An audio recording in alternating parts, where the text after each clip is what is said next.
Good morning guys! This is Ka-Virgin Vlog, a day in my kabaklaan as a content creator at the age of 22 virgin, kaya gora na tayo, yes!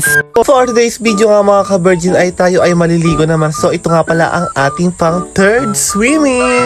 So ayun na nga mga Ka-Virgin, tayo ay pupunta nga pala sa barangay Hinipaan, Mercedes dahil doon tayo mag-e-eksena na naman kung ano na naman ang maiisip ni Bakla. At sa mga oras na ito, bumili nga pala kami ng Coke at Alfonso. So sabi ko nga pala sa kanila, wag na silang bumili ng pulutan dahil ako na lang ang pupulutanan nila.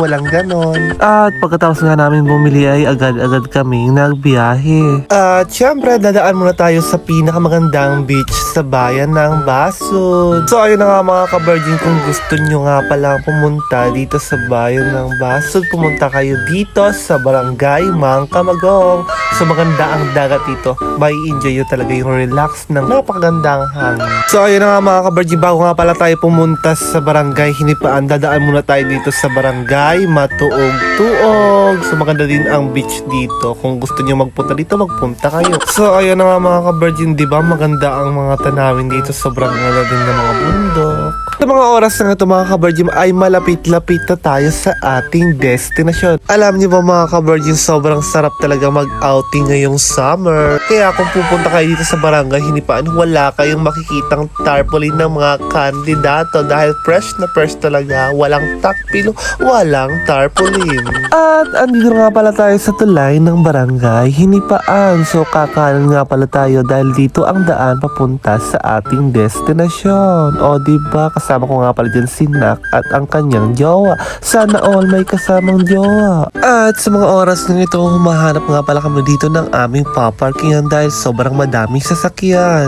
Welcome to barangay Hinipaan. So marami talagang naliligo. O diba, fresh na fresh ang tubig. Kasing ganda ko ang tubig, diba mga Ka-Virgin? So ayun na nga mga Ka-Virgin, dahil sobrang madaming tao, lumipat nga pala kami ng aming pwesto. Dito nga pala kami sa dulo. So ayun na nga mga Ka-Virgin, maganda nga pala ang aming napwestuhan dahil wala talagang nakapwesto dito. So ayun na nga, paunahan lang talaga sa pwestuhan, kaya pag pupunta kayo dito, kaya sa mga nagbabalak pumunta dito, mag-agap kayo dahil marami ditong pwestuhan kapag maagap kayo. At syempre magpapaganda-ganda muna si Ka-Virgin. So ayun na nga mga Ka-Virgin, dahil maraming tao, nahihiya nga pala si Bakla na magpanty at bra. O diba, kaya ganyan, ganda-ganda na lang ang atake ni Ka-Virgin. O diba, pak na pak naman talaga ang kagandahan ni Ka-Virgin. Akala mo naman talaga maputi yung legs niya, pero marami nga pala yung pek